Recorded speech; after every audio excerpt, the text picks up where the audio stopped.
ममता बनर्जी सरकार को हाईकोर्ट से बड़ा झटका। वर्धमान में संघ प्रमुख मोहन भागवत की रैली को मिली मंजूरी। प्रशासन ने बोर्ड परीक्षाओं का हवाला देकर नहीं दी थी परमिशन। कलकत्ता हाईकोर्ट का मोहन भागवत के कार्यक्रम पर रोक लगाने से इनकार। 16 फरवरी को भी वर्धमान में संघ प्रमुख की रैली होगी। लाउड स्पीकर्स को लेकर हाईकोर्ट ने कहा कि साउंड बॉक्सेस का इस्तेमाल तय कर सकते हैं। रैली से छात्रों को कोई परेशानी नहीं होनी चाहिए। दिल्ली सरकार के गठन की कवायद हुई तेज। सूत्रों के मुताबिक 16 फरवरी को बीजेपी विधायक दल की बैठक संभव।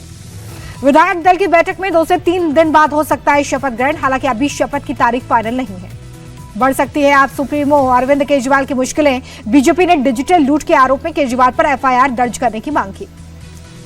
बीजेपी ने आप पर दिल्ली सीएमओ के एक्स हैंडल को बदलने का आरोप लगाया। कहा कि सीएमओ के एक्स हैंडल को केजरीवाल ने केजरीवाल एट वर्क के नाम से बदलवाया। दिल्ली की पूर्व मुख्यमंत्री आतिशी ने प्रेस कॉन्फ्रेंस कर बीजेपी पर हमला बोला। कहा हमें पता चला है कि बीजेपी कोई भी वादा पूरा नहीं करेगी। पहली कैबिनेट में हर महिला को 2500 रुपए देने का फैसला भी नहीं होगा। आतिशी ने कहा कि आप पर ठीकरा फोड़ेगी बीजेपी। कहेगी कि दिल्ली की आर्थिक स्थिति खराब है इसलिए ऐसा नहीं कर पाएंगे, जबकि दिल्ली सरकार की आर्थिक हालत फिलहाल सही। दिल्ली में करारी हार के बाद कांग्रेस संगठन में बड़े फेरबदल की तैयारी। प्रियंका गांधी को पार्टी में दी जा सकती है बड़ी जिम्मेदारी।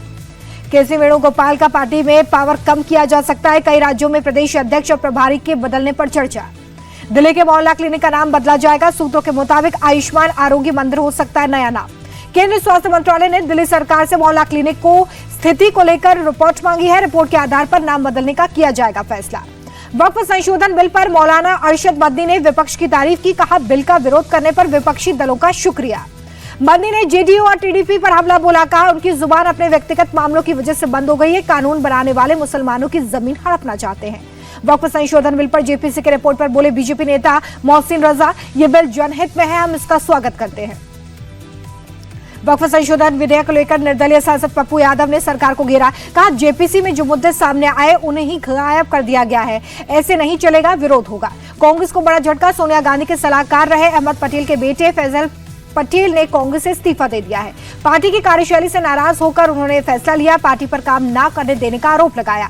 मध्य प्रदेश के भोपाल में जन अभियान परिषद की कार्यकारिणी बैठक। मुख्यमंत्री मोहन यादव शामिल। डिप्टी सीएम जगदीश देवड़ा भी मौजूद रहे। मणिपुर में राष्ट्रपति शासन लागू होने के बाद सुरक्षा सख्त कर दी गई है। इम्फाल में कई जगहों पर भारी संख्या में सुरक्षा बलों की तैनाती की गई है। इम्फाल में बोले बीजेपी नेता संबित पात्रा, मणिपुर की क्षेत्रीय अखंडता के साथ कोई समझौता नहीं किया जाएगा। भविष्य में कभी भी बहाल की जा सकती है निलंबित असेंबली। मणिपुर में सीआरपीएफ जवान ने की अपने ही कैंप में अंधाधुंध फायरिंग। गोलीबारी में हमलावर सहित 3 जवानों की मौत, 8 जवान जख्मी हो गए। जवान ने फायरिंग के बाद खुद को भी मारी है गोली। घायल जवानों को अस्पताल में भर्ती किया गया है। सीआरपीएफ के अधिकारी कैंप में जांच के लिए टीम बिछाई गई है। लखनऊ दौरे पर केंद्रीय मंत्री राजनाथ सिंह और नितिन गडकरी। कई विकास परियोजनाओं की आधारशिला रखी। सीएम योगी रहे मौजूद। गृह मंत्रालय में अमित शाह और महाराष्ट्र सीएम की बैठक। नए क्रिमिनल लॉ को लेकर समीक्षा बैठक की गई।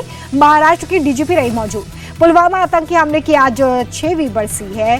गृह मंत्री अमित शाह ने हमले में शहीद हुए जवानों को श्रद्धांजलि दी है। पुलवामा के लेथपोरा में सुरक्षा बढ़ा दी गई है। पुलवामा हमले की बरसी के मद्देनजर प्रशासन ने सुरक्षा सख्त कर दी है। जिले के अधिकारियों को मान सरकार की चेतावनी। अपने इलाके में भ्रष्टाचार नहीं रोक पाए तो उनके खिलाफ ही एक्शन लेंगे। डीएम, एसडीएम, एसएसपी और एसएचओ को निर्देश दिए गए। अधिकारियों से सरकार ने कहा है कि जनता और एमएलए से फीडबैक लेकर भ्रष्टाचार के खिलाफ कार्रवाई करिए।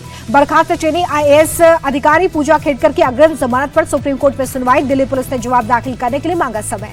फिलहाल अगली सुनवाई तक पूजा खेड़कर की गिरफ्तारी पर रोक जारी रहेगी। 18 मार्च को होगी मामले की अगली सुनवाई।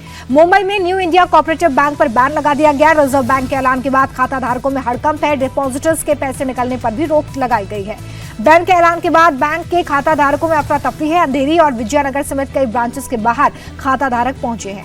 कई अनियमितताओं के चलते आरबीआई ने 6 महीने का बैन लगाया है। लंबे समय से वित्तीय घाटे में चल रहा था Mumbai based private bank.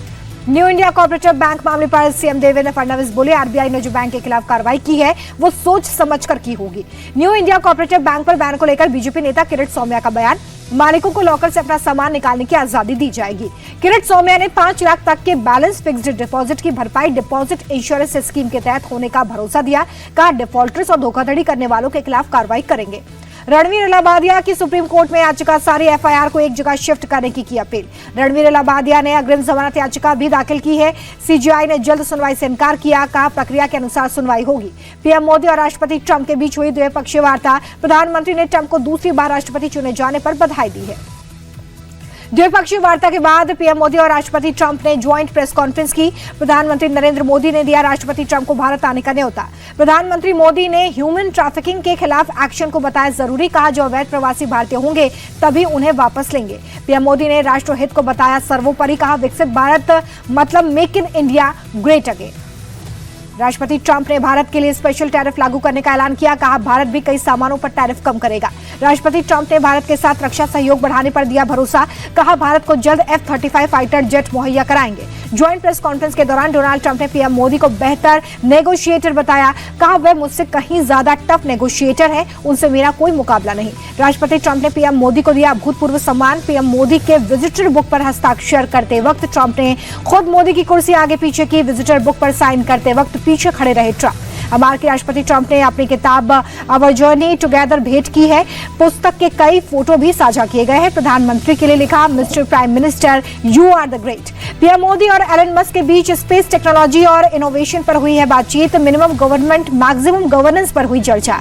PM Modi से मिलने पर अपने तीनों बच्चों के साथ आए एलन मस्क। प्रधानमंत्री ने बच्चों से भी बातचीत की है। ब्लेयर हाउस के बाहर बांग्लादेशी प्रवासियों ने पोस्टर बैनर लेकर किया प्रदर्शन। प्रधानमंत्री मोदी से की मोहम्मद यूनुस सरकार के खिलाफ कार्रवाई और बांग्लादेश में शांति की अपील। बांग्लादेशी प्रवासियों ने मोहम्मद यूनुस सरकार के खिलाफ नारेबाजी की है। हिंदू अल्पसंख्यकों के खिलाफ हुए अत्याचार की तुलना आतंकवादी गतिविधियों से की। अडानी को लेकर राहुल गांधी का पीएम मोदी पर फिर अटैक, बोले मोदी जी ने अमेरिका में भी अडानी के भ्रष्टाचार पर पर्दा डाल दिया। राहुल गांधी बोले कि मोदी जी से देश में सवाल पूछो तो चुप्पी साध लेते हैं और विदेश में पूछो तो निजी मामला होता है। अडानी मुद्दे पर आपका भी प्रधानमंत्री नरेंद्र मोदी पर हमला, कहा प्रधानमंत्री ने अमेरिका में अडानी से दोस्ती दिखाई। अडानी से जुड़े सवाल को व्यक्तिगत बताना शर्मनाक। अमेरिका से अवैध प्रवासियों को रिपोर्ट करने का सिलसिला जारी। सूत्रों के मुताबिक 15 फरवरी को 119 भारतीय अमृतसर रिपोर्ट करेंगे। सबसे ज्यादा 67 प्रवासी पंजाब के हैं। महाकुंभ में ट्रैफिक जाम पर सीएम योगी का कड़ा संदेश, जहां भी जाम लगेगा वहां के अधिकारियों पर कार्रवाई होगी। मुख्यमंत्री योगी ने हालात संभालने के लिए वरिष्ठ अधिकारियों को सड़क पर उतारने के लिए कहा है। महाकुंभ प्रयागराज, अयोध्या, वाराणसी और आसपास के जिले के अधिकारियों को सख्त हिदायत है। करोड़ों की संख्या में प्रयागराज महाकुंभ पहुंच रहे हैं श्रद्धालु। त्रिवेणी संगम में आस्था की डुबकी लगाई। लखनऊ में एक जनसभा में बोले सीएम योगी, महाकुंभ में एक महीने में 50 करोड़ श्रद्धालुओं ने डुबकी लगाई है। महाकुंभ से उत्तर प्रदेश की अर्थव्यवस्था में 3 लाख करोड़ रुपए की बढ़ोतरी हुई है। योगी बोले कि 50-55 करोड़ लोग जुड़ेंगे तो फायदा तो होगा ही। महाकुंभ के आंकड़े पर अखिलेश यादव का योगी पर तंज, बोले 50 करोड़ नहीं 60 करोड़ आए, लेकिन जो भगदड़ में मारे गए उनका आंकड़ा अभी तक जारी नहीं किया गया। प्रयाग महाकुंभ में सफाई अभियान जारी। 300 से ज्यादा कर्मचारियों ने संगम के घाटों पर साफ सफाई की है। ऑपरेशन कवच के तहत दिल्ली के उत्तर पश्चिम जिले में कार्रवाई। अपराधियों के खिलाफ पुलिस ने 49 जगहों पर ताबड़तोड़ छापेमारी की। छापेमारी में पुलिस ने 1 किलो से ज्यादा गांजे के साथ 11 ड्रग तस्करों को अरेस्ट कर लिया है। 16 शराब तस्कर भी अरेस्ट किए गए। छापेमारी में पुलिस ने 2 चाकू, 1 पिस्टल, 2 जिंदा कारतूस के साथ 6 लोगों को पकड़ा है। 3 जुआरियों पर भी कसा शिकंजा।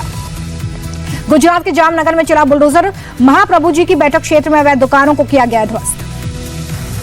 गाजियाबाद में प्रशासन का बुलडोजर एक्शन, अवैध कॉलोनीज को प्रशासन ने ध्वस्त किया। हिमाचल प्रदेश के चामा में गजब का घोटाला। एक खच्चर ने कर दी 1.5 करोड़ रुपए से अधिक की ढुलाई। बीपीएल परिवार का वेंडर बना करोड़पति।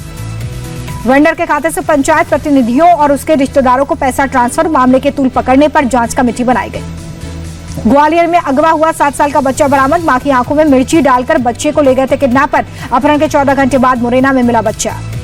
बच्चे को अपनी गोद में बिठाकर घर तक छोड़ने आए आईजी और डीआईजी। एक ईंट भट्टे के पास बच्चे को छोड़कर भाग गए थे बदमाश। लखनऊ आगरा एक्सप्रेस वे पर दर्दनाक सड़क हादसा। तेज रफ्तार कार डिवाइडर से टकरा गई। 2 महिलाओं की मौत, 6 लोग जख्मी। जम्मू कश्मीर के श्रीनगर में शीतलहर का प्रकोप। शहर के कई हिस्सों में धुंध। केंद्रीय मंत्री राजीव रंजन सिंह ने उज्जैन के महाकालेश्वर मंदिर में की पूजा अर्चना। महाकाल की भस्म आरती में शामिल हुए। अयोध्या में उमड़ा भक्तों का सैलाब। रामलला के दर्शन के लिए लंबी कतार। चारों ओर जय श्री राम की गूंज। अडानी ग्रीन एनर्जी श्रीलंका में नहीं बनाएगी विंड पावर कॉम्प्लेक्स। 484 मेगावाट का प्रोजेक्ट है। जापान ऑटोमेकर निशान और होंडा के बीच में विलय नहीं होगा। पिछले साल दिसंबर में साइन हुआ था एमओयू। एशिया के सबसे अमीर परिवारों की लिस्ट में भारतीयों का दबदबा। ब्लूमबर्ग की रिपोर्ट के मुताबिक 90.5 अरब डॉलर की नेटवर्थ के साथ मुकेश अंबानी परिवार टॉप पर है। मुकेश अंबानी के नेतृत्व वाली रिलायंस इंडस्ट्रीज ने सिंगापुर में सब्सिडरी शुरू की है।